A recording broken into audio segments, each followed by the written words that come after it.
Muy buenas noches, amados hermanos. Dios les bendiga enormemente. Bienvenidos al curso del Antiguo Testamento. Es un proceso introductorio del Antiguo Testamento donde vamos a desarrollar ciertas lecciones de importancia para nuestro desarrollo en el conocimiento de las Sagradas Escrituras. Quiero felicitar el trabajo de los maestros, el resto de el staff de profesores de EBS, un centro de estudio virtual que permite al estudiante en cualquier parte del mundo estudiar las Sagradas Escrituras y por medio de esta plataforma de EBS se puede uno instruir y puede también compartir estas enseñanzas. Para aquellos que nos ven en vivo a través de el espacio de EBS, bienvenido a todos los estudiantes de este módulo de estudio. Quiero presentarme, mi nombre es Gerson Bravo, miembro de la Iglesia de Cristo en Nicaragua. Estoy ubicado en la región de Occidente, en León, exactamente en una ciudad llamada La Reinaga, Malpaisillo, en este municipio. A la vez estoy trabajando con la Iglesia de Cristo en esta localidad y estamos trabajando con más de 50 hermanos en esta región. El clima es muy cálido y algo curioso es que estamos trabajando también con los niños, en especial un ministerio infantil que está creciendo cada vez más. En la actualidad estoy colaborando con algunas instituciones teológicas como la IBI en República Dominicana, el Instituto Bíblico de Centroamérica en Honduras, exactamente en el Progreso, el departamento de Lloro, Honduras, y con algunas instituciones tanto en Centroamérica como en Norteamérica. Recientemente fui nombrado miembro del Comité Internacional de los Encuentros Iberoamericanos de la Iglesia de Cristo y estamos muy contentos de trabajar para el Señor, para la obra y compartir esta lección para mí realmente es un deleite, es un disfrute. Yo quiero invitarte a ti como estudiante que puedas interactuar en el marco de lo posible con este curso. Tomen nota, por supuesto, de las metodologías de trabajo de EBS y por supuesto sugerimos, recomendamos a todos los estudiantes mantener su cámara activa mientras el curso se pueda desarrollar porque es parte de las normativas de Escuela Bíblica para Siervos. Por lo tanto, añadiendo este importante aspecto al curso, quiero señalar que estamos trabajando en el proceso de inducción del Antiguo Testamento. Quiero que ustedes puedan ver el material de estudio. Vamos a compartirlo a través de la pantalla en esta sección.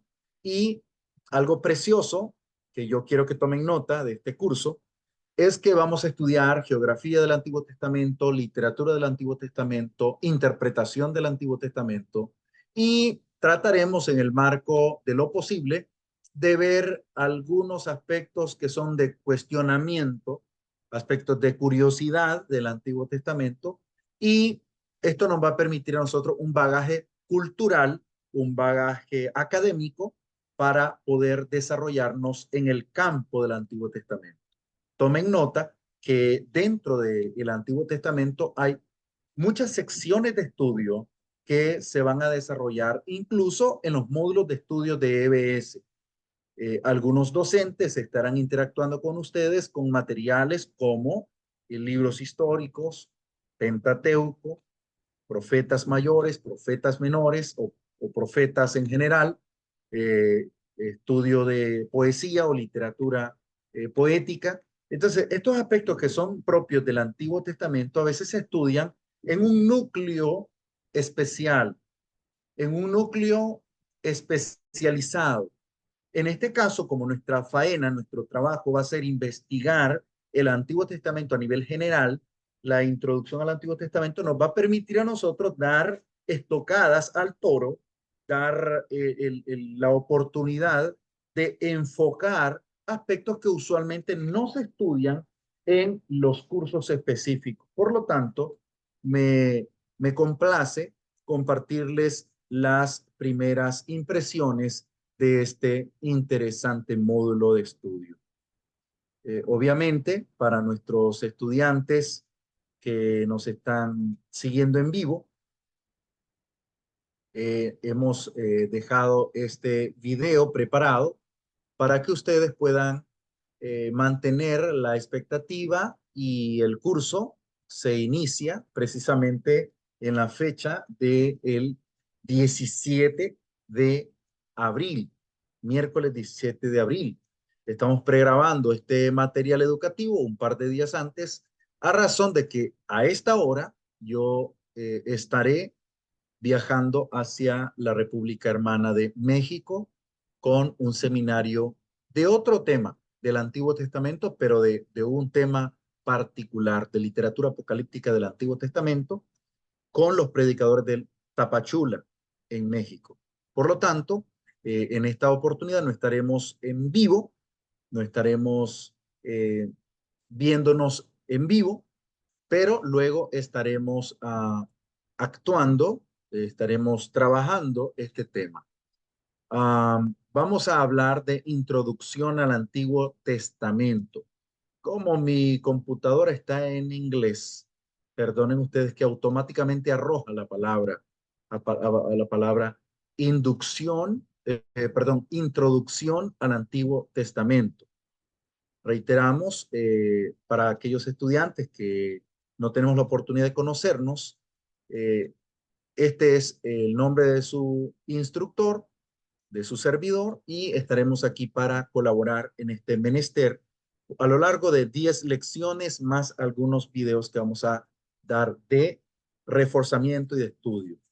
Quiero presentar primero la imagen que aparece en pantalla, un poco editada con el fin de no herir susceptibilidades.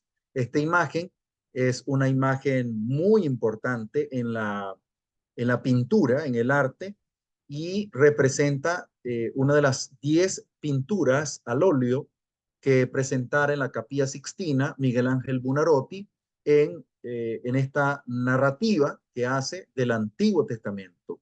Presenta 10 narrativas del libro de Génesis, y esta es una de las narrativas pintada a través de este gran maestro de la pintura. Miguel Ángel, en esta pintura, esta es la imagen de la creación de Adán. Y la creación de Adán, cuando Dios desciende en esta imagen, esta pintura, Dios va a tocar a Adán con su dedo para poner espíritu en él, pero Adán está allí recostado.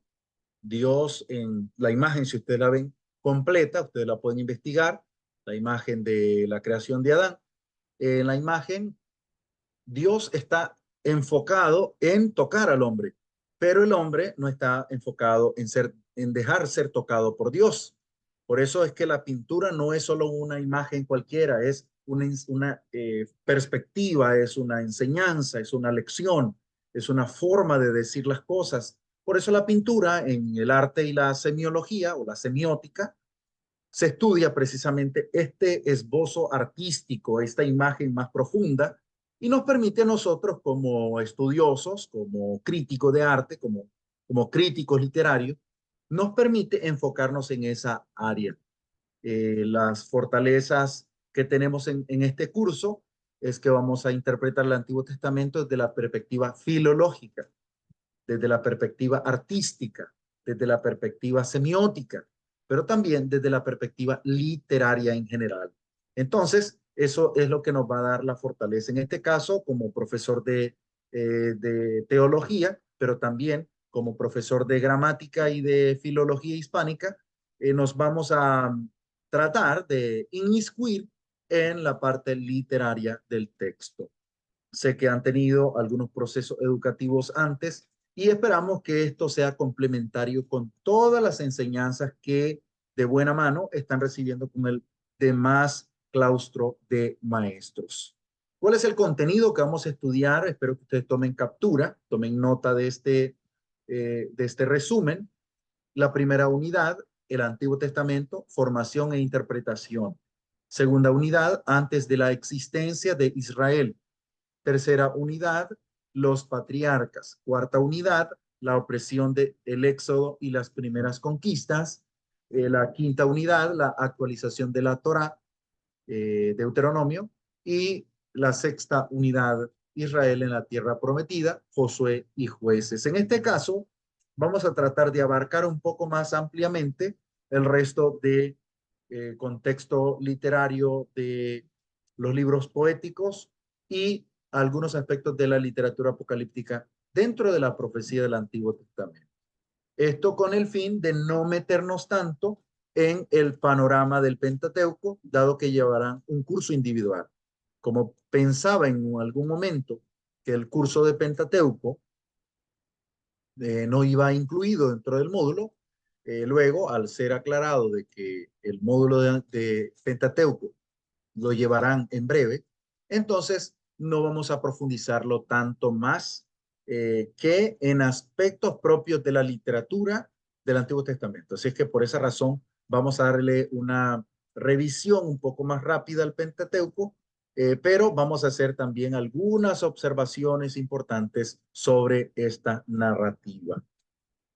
La primera unidad, y esta es ya precisamente la primera etapa, vamos a ver también el tiempo, cómo vamos con el tiempo, porque hay una riqueza de contenido que vamos a llevar, y en la primera unidad del Antiguo Testamento, formación e interpretación. Para los estudiosos del Antiguo Testamento, el revisar el texto debe ser una tarea profunda, una tarea de meditación, una tarea de sabiduría y una tarea también de interpretación y de reinterpretación, porque no hay una sola versión de la escritura. Hay muchas versiones, hay muchos contenidos, hay mucho que decir. Por lo tanto, es prioridad para este curso recomendaciones inductivas que nos ayudarán a fortalecer los conocimientos que ya tenemos, los conocimientos que vamos adaptando y los conocimientos que poco a poco van a venir luego. Número uno, tener a su alcance varias versiones de la Biblia. Eso es recomendable. Para un estudioso, tener versiones a la mano es importante. No es solo una versión la que tenemos que revisar y cotejar, sino por el contrario, lo recomendable es que ustedes tengan varias versiones de la Biblia para revisar contenidos, contextos, palabras, fraseologías, modismos hebraicos, etcétera.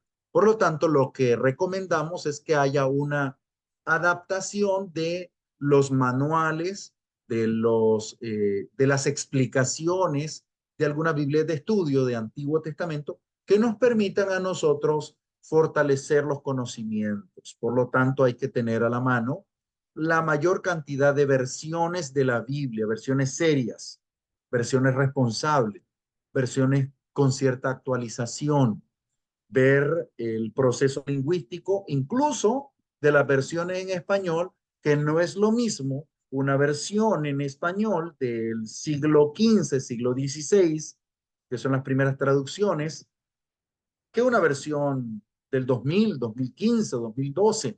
No es lo mismo, porque la fraseología es totalmente diferente, es totalmente distinta. Les podría poner un ejemplo, como una referencia nada más. En la versión 1602 de la Reina Valera, en esa versión, las primeras versiones que se hicieron, sino la primera en español, que data del 1600, esa versión Valera traduce la palabra basura del capítulo 3, verso 8 del libro de Filipenses, o la carta de Filipenses del apóstol Pablo, dice que tengo todas estas cosas por basura. Pablo en esa alocución dice que todo lo que él tiene, toda su preparación, toda su capacitación, todos sus conocimientos, su idioma aprendido, él lo tiene, dice, lo estimo por basura, por amor a Cristo, por amor al servicio a Dios. La palabra basura en la traducción se refiere a algo que se descarta, algo que se desecha, algo que se bota. Eso es basura. Si ustedes en este momento toman una hoja de papel y la envuelven entre sí, les voy a dar un ejemplo. Aquí tengo algunos ejemplos fáciles. Saber qué podemos descartar. Acá tenemos una hoja a la mano. Entonces, basura significa algo que yo desecho, algo que yo tomo y que yo puedo desechar, yo puedo descartar. Pero la traducción, de hecho, la traducción fidedigna del texto en la versión española del 1602 de la misma Reina Valera, traduce la palabra basura por la palabra estiércol. Estiércol. En otras palabras, la versión antigua es más cruda, es más directa, es más explícita, es más pragmática. Por lo tanto, cuando hablamos de la palabra basura versus la palabra estiércol, hay dos expresiones que no encajan entre sí porque tienen dos connotaciones totalmente diferentes. Por un lado, la palabra basura en la traducción moderna es más algo que descarto, yo puedo echar a la basura alguna cosa, algún manojo de dinero, unas monedas, y yo las puedo volver a tomar. Pero la versión antigua del español puede dar una connotación tan fuerte que es algo que desecho y no vuelvo a tomar nunca. ¿De acuerdo? Eso es parte del ejemplo que tenemos sobre las versiones. Ahora, los libros que recomendamos. En este caso, el módulo de estudio que estamos trabajando nosotros se titula Antiguo Testamento 1 o Introducción al Antiguo Testamento en otros casos. En algunas actualizaciones de este módulo, creado por el profesor de literatura del Antiguo Testamento, la Werner Rutzmann, ustedes allí van a tener un recurso realmente valioso, valioso en gran manera sobre la escritura del Antiguo Testamento, sobre el enfoque y sobre la interpretación del Antiguo Testamento. También recomiendo el libro de Von Rad, de Génesis, también el comentario de la Biblia Jerusalén sobre el Antiguo Testamento y el comentario del Antiguo Testamento del DIV, que es el Diccionario Bíblico Ilustrado. Diccionario Ilustrado de la Biblia, también conocido.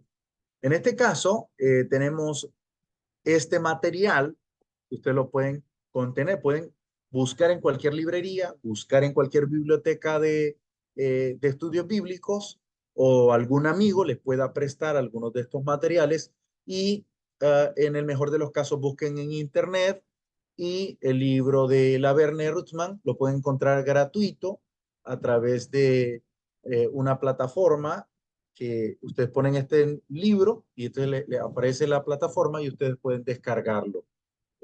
Cada uno añadiendo nada más su correo electrónico y eso le permite a ustedes acceder a cualquier tipo de material en PDF.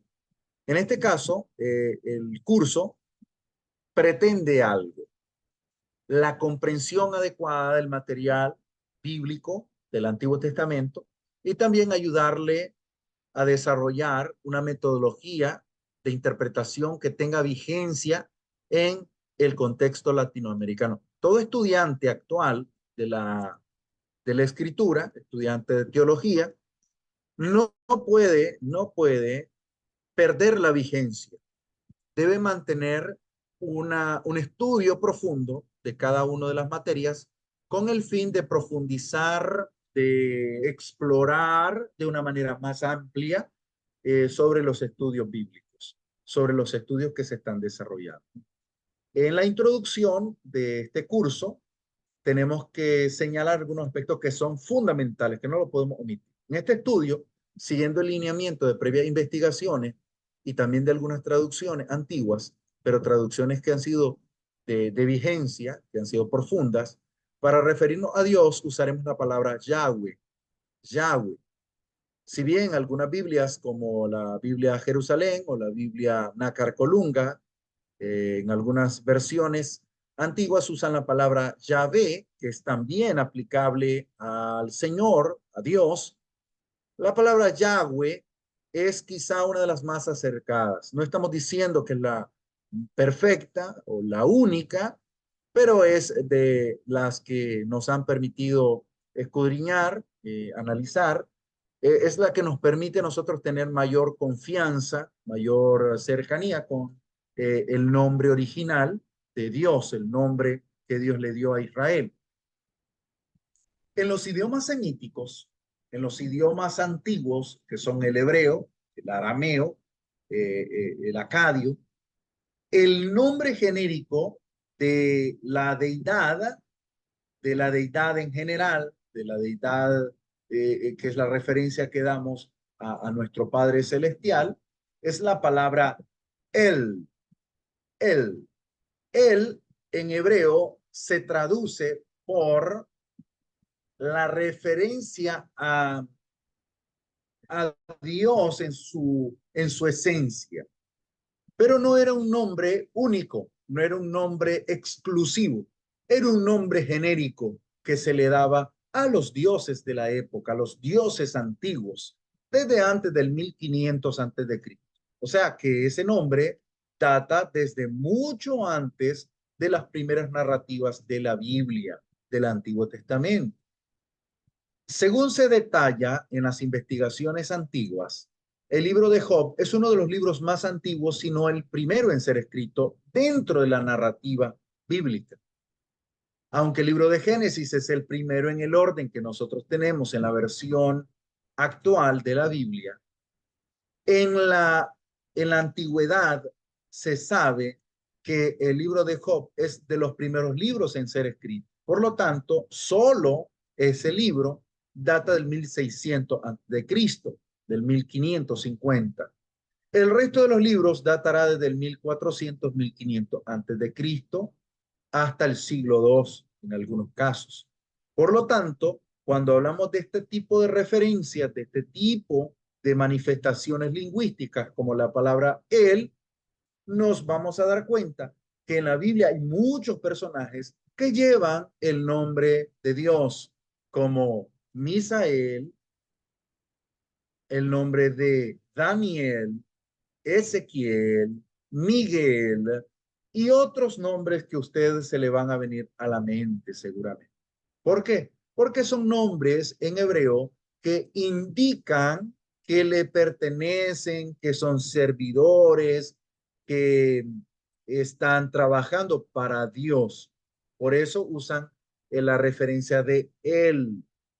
En la religión cananea, por ejemplo, él, la palabra él, es el jefe del panteón, que es el conjunto de todos los dioses. En la actualidad, en la evolución de la lengua, nosotros usamos la palabra panteón para referirnos a un sepulcro, a un cementerio, a un lugar donde están muchas tumbas. Pero en la antigüedad no era así. La palabra panteón, el panteón, era el lugar donde estaban muchos dioses. Pan significa muchos y teón significa Dios, muchos dioses. El panteón era el lugar donde había muchos dioses. En la literatura bíblica, por el contrario, el nombre él aparece entre los distintos nombres divinos, dando a entender, dando como referencia que a Dios se le va a denominar también de la misma manera. Él, pero el nombre que Dios mostrará al pueblo, el nombre que Dios dará a Israel, será un nombre muy particular. Tomen nota de lo siguiente. ¿Se acuerdan que Moisés, cuando está recibiendo el mensaje de Dios en la zarza, él se acerca a la zarza, se humilla, quita la sandalia de sus pies, porque el lugar es Kadosh, es un lugar santo, es un lugar puro, no es un lugar de pecado. Pecado es kosher, pero santo es Kadosh. Por lo tanto, el lugar es un lugar Kadosh. Y allí quita la sandalia de sus pies porque él necesita estar humillado, él necesita estar cerca de la tierra, debe andar cerca de Dios. Y entonces él se acerca y Dios le dice, tú me vas a dar a conocer en tu pueblo, en el pueblo de Israel, que es mi pueblo, que yo he hecho una promesa con Abraham, con Isaac, con Jacob, y entonces yo me daré a conocer a ellos por el nombre que para ellos será de gran importancia. De allí que en la traducción hebrea del libro del Bereshit, del libro de Génesis, Génesis en hebreo es Bereshit, y entonces en el libro de Génesis dice En el principio creó Dios, creó Elohim. Para en hebreo es creó. Elohim para en el principio creó Dios el cielo y la tierra. Elohim es el nombre que se le da en hebreo a Dios porque es del derivado de el, que significa Dios. Pero para referirse a Dios en la interpretación hebrea era como un Dios único, como un Dios, como un equipo, algo así, la interpretación que tenían los hebreos, distinguiéndole en gran manera de el Dios pagano, los dioses paganos o los dioses en general. Por eso a Dios se le denominaba Elohim como una referencia de que él era un Dios único. Por eso la forma Elohim deriva de la raíz que en lingüística hebrea era plural, en el lenguaje cananeo era plural, en el lenguaje semítico era plural. Pero al referirse al Dios de Israel jamás fue plural, jamás fue general. Era un nombre muy singular. Se emplea siempre para referirse a un verbo único, singular. Y esto va a ser un distintivo en la figura de el Elohim hebreo, el Dios hebreo, nuestro Dios. En el mundo politeísta, en el que Israel se desarrolló, fue necesario encontrar un nombre personal para referirse a Dios. Por lo tanto, era necesario distinguirlo de los dioses paganos. Por eso, según Éxodo 3, aquí es 14 y 15, ¿verdad? Dios se reveló a Moisés con un nombre que lo identificaba como el Dios del pacto. No obstante, este nombre ya se encontraba en Génesis 2, porque Dios que se traduce por llegar a ser, el que es, el que lo es todo, el que abarca todo, que en hebreo se traduce por estas letras que ustedes ven aquí, HYH o HWH. Esta expresión, llegar a ser hebrea, es una misma expresión o muy semejante a la que en hebreo se refiere a Dios como tal, el nombre de Dios. Literalmente el nombre de Dios en la traducción antigua hebrea se construye el tetragrama. La palabra tetra significa cuatro y grama viene de la palabra española gramática del hebreo, del griego y del español. Tetragrama es una expresión propia del griego que trata de explicar simplemente cuatro palabras, cuatro letras. Las cuatro letras son YHVH. YHVH. Ahora la VAV es como V o W. En algunos casos, algunas personas ponen una pleca, una barra en diagonal y ponen BW. Por lo sagrado de su nombre, después del siglo VI, tras el cautiverio del pueblo de Israel, del pueblo judío, propiamente dicho, a Dios le nombraban Adonai, Adón, que se traduce del hebreo Señor. Por esa razón es que en algunos casos, vamos a seguir dándole el sentido, el nombre Jehová es precisamente la adición del tetragrama YHVH, Y, la J funciona como Y, H, V, entonces le falta la H. En algunas traducciones lo he leído como Jehová, Jehová, Jehová, Jehová, pero en algunos casos más completos aparece la palabra Yahvé, como en la Biblia de Jerusalén, Yahvé directamente, Y-A-V-E acentuado. La palabra Jehová nos causa mucha intriga por los contextos de estudio. ¿Es apropiado usar este nombre, Jehová, para referirnos a Dios? Bueno, si hay que nombrar a Dios a juicio de su servidor, Jehová no es el más acercado, al menos. No es el nombre más apropiado. No es la palabra más justa. No le merece justicia al nombre divino. ¿Por qué? Porque Jehová es la mixtura de dos palabras. La primera, consonántica del YHWH, del tetragrama, sumado a la palabra Adonai. Adonai. Si usted suma Adonai más YHWH, le da como resultado la palabra Jehová. Y este fue aceptado en los primeros siglos posteriores eh, para los judíos, llegado el Nuevo Testamento, era aceptado, era medianamente aceptado la palabra Jehová o Jehová. Esa era la palabra que ellos consideraban pertinente. Sin embargo, como estudiosos, nosotros tenemos que hacerle justicia de que el nombre correcto es innombrable del hebreo.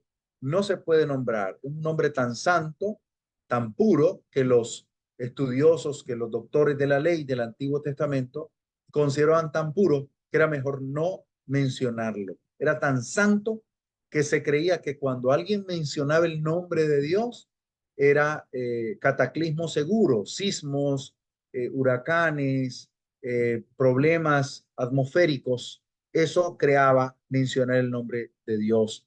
Nota para la palabra santa de Dios, el nombre divino de nuestro Señor.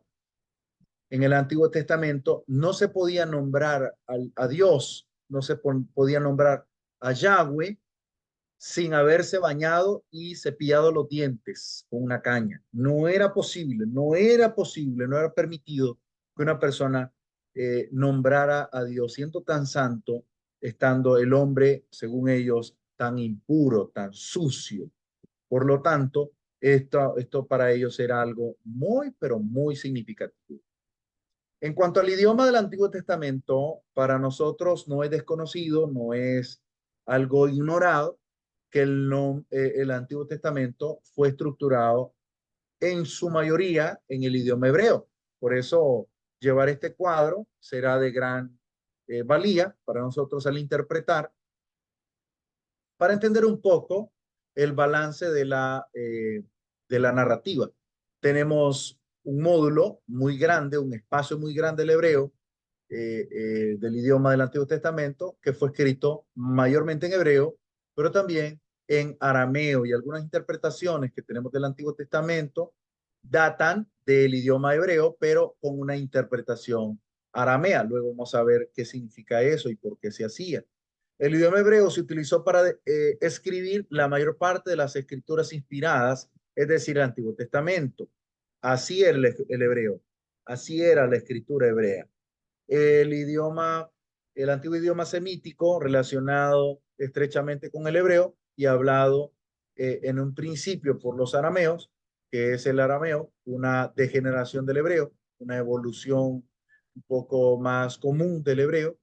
Una porción pequeña del Antiguo Testamento se escribió en arameo. Y eso lo vamos a ver en algunas porciones del libro de Isaías, pero mucho, en gran manera se va a observar en nombres de personajes de índole aramea y sobre todo en textos y en porciones grandes del libro de Daniel. Entonces el Antiguo Testamento tiene su mayor parte escrito en hebreo y las porciones más grandes escritas en arameo son Esdras también y Daniel 2:7, 2:4 al 7, que son porciones grandes del texto. Luego está el Nuevo Testamento, pero no es en este momento nuestro objetivo de estudio. Sigamos.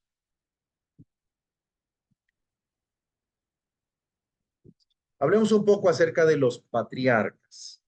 Para nadie es extraño que Abraham fue el primer patriarca en ser llamado, o quizá no lo fue, no lo sé, preguntémosle a la Biblia. Si ustedes van a la Biblia, ustedes van a observar algunos detalles que no son narrados de forma tradicional, no son explicados de forma amplia, pero hay detalles en el libro de Génesis que al estudiarlo tenemos que poner ojo y lupa. necesitamos tener una visión más completa, más profunda de lo que ocurrió en el libro de Génesis. Por eso interpretar el capítulo 6 de Génesis es una tarea colosal para el intérprete del Antiguo Testamento, porque dar la explicación de dónde surgieron los gigantes, a veces si no se toma en cuenta algunos parámetros de interpretación del Antiguo Testamento, a veces se explica de una forma demasiado literal cuando el texto realmente cuenta con un propósito. La narrativa tiene un objetivo como tal. Vamos, por ejemplo, a Génesis 11:24. La pregunta es, ¿quién fue el primer patriarca en ser llamado de Ur de los Caldeos? Vamos a leer. Capítulo 11, versículo 24 del libro de Génesis.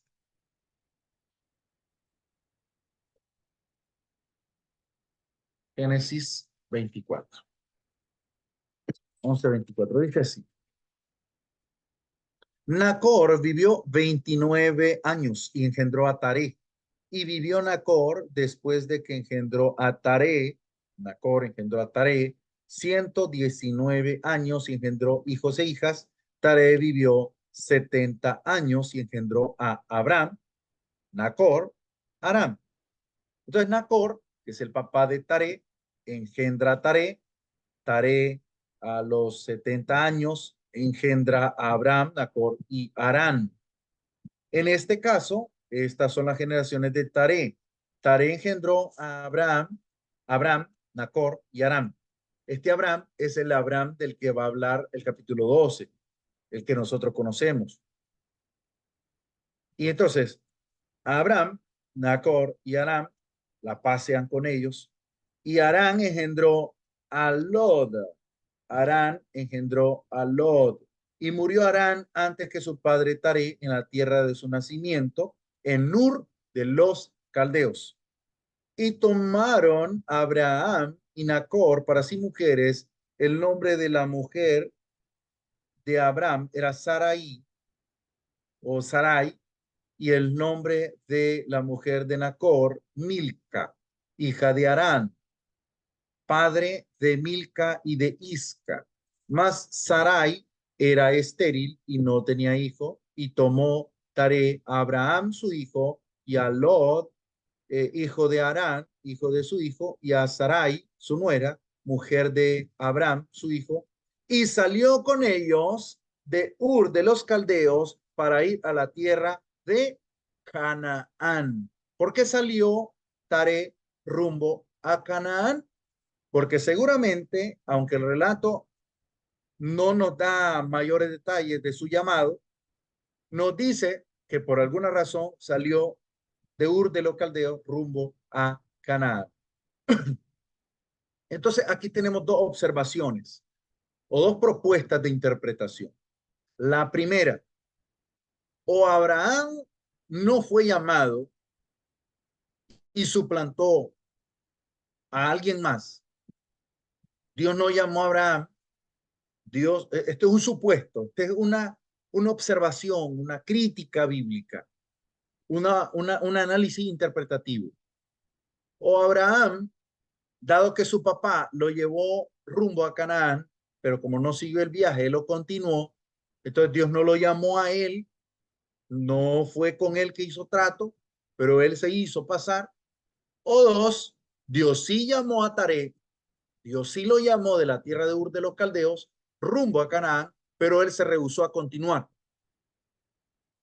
Y por lo tanto Dios trató entonces directamente con Abraham, que luego le llamará por nombre Abraham. Eso lo vamos a interpretar luego, posteriormente.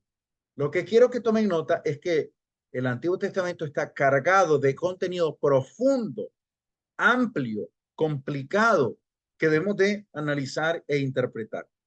Luego nos dice la Escritura que vinieron hasta Aram y se quedaron allí, y fueron los días de Taré 205 años y murió Taré en Aram. En otras palabras, Taré no continuó la tarea.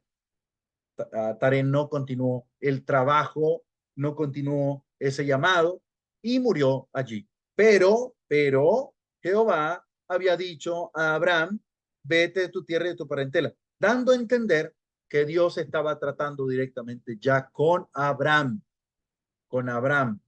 de tal manera que esta es parte de una vorágine interpretativa, un conjunto de ideas que debemos de tomar en cuenta cuando leemos la narrativa del Antiguo Testamento. Ahora, señalemos algunos aspectos importantes. El Antiguo Testamento es escritura sagrada. Bueno, para el creyente, ¿verdad? Para el creyente. Pero para el musulmán, para el no creyente, la escritura es defectuosa. El Antiguo Testamento se equivoca según muchos interpretan el texto. Pero para el creyente, el Antiguo Testamento, AT, ya ustedes deben de manejar que AT nos referimos a Antiguo Testamento. Para el creyente, el Antiguo Testamento es revelación divina, es expresión literaria de fe y es la historia de Israel, el pueblo que Dios amó mucho. Dios se presenta como creador, como redentor del ser humano, en particular del pueblo elegido, al que llama la niña de mis ojos. Dios le guía, Dios le disciplina, Dios lo bendice, Dios está con ellos, Dios le da carne, Dios le da agua en el desierto, Dios le da pan, Dios lo bendice en gran manera y el pueblo es un pueblo rebelde, es un pueblo que no compagina completamente o no termina de cumplir el propósito de Dios. En este relato nos muestra cómo Dios libera al pueblo, pero luego dará libertad a la humanidad. O sea, el Antiguo Testamento nos explica que Dios va a liberar a Israel, pero también la interpretación de fondo será que Dios va a liberar a toda la humanidad del pecado. El título Antiguo Testamento es una palabra de origen cristiano que se basa en Jeremías 31:31 y Marcos 14:24, donde se refiere a la palabra pacto, que es lo que qué es lo que la palabra testamento significa en el contexto bíblico. Testamento significa pacto, convenio, implica una relación directa con Dios y un acuerdo con él. En este caso, el pacto, la alianza de Dios con el pueblo. La perspectiva hebrea, esto es algo importante a señalar, es que a los rollos antiguos se los denomina Tanakh. Los hebreos denominan al Antiguo Testamento con la palabra Tanakh, que es la adaptación de la palabra Torah, la ley, Nabihim, los profetas, y el Ketubim, o los escritos. Esto significa Antiguo Testamento. Torah, que es la ley, es el libro máximo representativo de Moisés, que abarca desde Génesis hasta Deuteronomio. Nabihim, los profetas, luego lo vamos a explicar cuál es la perspectiva hebrea. Ustedes pueden tomar captura de esto. Y Ketubim, que son los escritos. Hablemos un poco acerca del canon. El canon es una palabra muy amplia y si no estoy equivocado, ustedes han estado estudiando un poco acerca o profundamente el tema del canon bíblico. Y me interesa que ustedes hagan esta tarea. Si ustedes van viendo este video, entonces yo quisiera que ustedes puedan en una hoja, en su cuaderno, puedan completar lo que hoy vamos a completar en este gráfico acerca de el canon, acerca de el canon. Ustedes van a completar esto que está aquí. Lo que está aquí vacío ya será llenado en breve. Entonces, ustedes lo van a anotar manualmente. Entonces, esta tarea, ustedes escriben esto en una hoja, en su cuaderno, a mano, le toman foto y la mandan al grupo de Telegram para corroborar que cada uno de ustedes cumplió con la visualización de este estudio, la visualización de esta lección. Esto será parte del proceso para la siguiente lección. Entonces, el canon que viene de la palabra caña, una palabra griega que es caña. Entonces se refiere a la frase de la regla que mide lo espiritual, la regla que mide lo bíblico. En este caso, el canon bíblico va a ser aquí representativo, va a tener una connotación de referencia directa a la escritura aprobada por los rabinos. Entonces el canon va a ser medido, va a ser ajustado, y el canon hebreo va a contener nada más y nada menos que 24 libros, el canon hebreo. Y el canon hebreo va a constar de, uno, la ley; dos, los profetas; y tres, los escritos. En este caso, la ley de Génesis a Deuteronomio, los profetas anteriores, que son Josué, Jueces, primera y segunda de Samuel, primera y segunda de Reyes, y los posteriores, Isaías, Jeremías, Ezequiel, Oseas, Joel, Amós, Abdías, Jonás, Miqueas, Nahum, Habacuc, Sofonías, Ageo, Zacarías y Malaquías. Los otros escritos serán narrativas en los que se incluyen mayormente el libro de los Salmos. Pero en esta narrativa hay muchos textos que no van a ser considerados, no van a ser tomados en cuenta, van a ser omitidos. Entre los que son omitidos, encabezan la lista Cantar de los Cantares, algunos omiten inclusive el libro de Esther. Por lo tanto, en esta porción no van a aparecer muchos libros, no van a aparecer muchos profetas, no va a aparecer Lamentaciones, no va a aparecer libros como Daniel. Entonces, esto va a tener razones de ser, pero esto ustedes seguramente lo observaron en el tema del canon y del tema de la crítica bíblica. Entonces, cuando hablamos de estos libros, hablamos de ley, profeta y los escritos. Cuando Jesús hace mención del texto, hace mención de este canon hebreo. Cuando los apóstoles y la iglesia primitiva leyó, interpretó, conoció el Antiguo Testamento, lo que ellos llamaban las Sagradas Escrituras, se refiere a la ley, los profetas y los escritos. Solamente la iglesia griega era la que usaba el canon griego. El canon griego del Antiguo Testamento tiene 39 libros y es conocido como, en la traducción griega, como la Septuaginta. Algunos de forma quizá más común, más cotidiana, usan la palabra Septuaginta, con esta derivación con números romanos, que es ley, profetas y los salmos. Y Targumes es el nombre dado a interpretación en arameo, interpretación en arameo. Lucas 20:37 lo cita y hace referencia precisamente de eso. Esta es la lección de hoy. Quiero agradecerles muchísimo su tiempo, su esmero y su paciencia con este material, que sé no es fácil, pero que en definitiva nos permite a nosotros dar continuidad y profundidad a los textos del Antiguo Testamento. Que Dios les bendiga y nos vemos en la próxima.